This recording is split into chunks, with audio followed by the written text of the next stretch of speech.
umva ukuri, Yesu ni umukiza ariko ni n'umwami.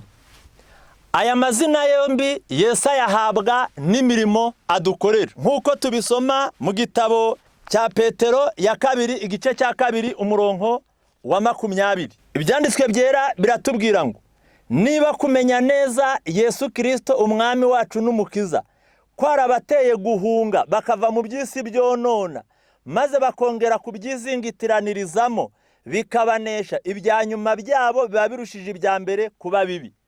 Uyu murongo ni utweretse ko Yesu afite titire ebyiri: ni umukiza kandi ni umwami. Ni umukiza kuko akiza abantu bamerewe nabi, ni umwami kuko agomba kudutegeka.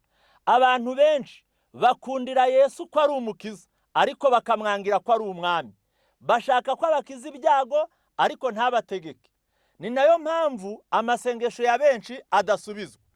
Ibi byigeze kubaho mu gihe cy'Abisirayeli, bahemukira Imana bahuye n'ingaruka bashaka kwibatabara. Imana ibabwira yuko iri bubakize ari uko bemeye yuko ibabera umwami. Ibyo byanditse mu Bacamanza mu gice cya 10. Turasoma ku murongo wa 11. Uwiteka abaza Abisirayeli ati: sinjye wabakije Abanyegiputa n'Abamori n'Abamoni n'Abafilisitiya, kandi Abasidoni n'Abamaleki n'Abamowabu babategekaga, muntakambiye mbakiza amaboko yabo. Ariko ubwo mwanyimuye mugakorera izindi mana, sinzongera kubakiza ukundi. Nimugende mutakambire Imana mwitoranirije, aba arizo zibarengera mu gihe cy'ubwihebe bwanyu. Abisirayeli batakira Uwiteka bati: twaragucumuye koko, noneho utwigirire uko ushaka, ariko turakwinginze utwikirize kuri iki gihe gusa. Bahera ko bakura ibigirwamana by'abanyamahanga hagati muri bo, bakorera Uwiteka. Uwiteka nawe agira ishavu ry'imibabaro y'Abisirayeli.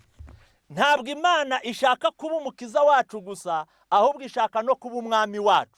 Umva ukuri, ibyago n'amakuba birahari, haba mu mubiri wawe, haba mu muryango wawe, haba mu karere urimo, haba mu gihugu urimo, haba no mu isi turimo.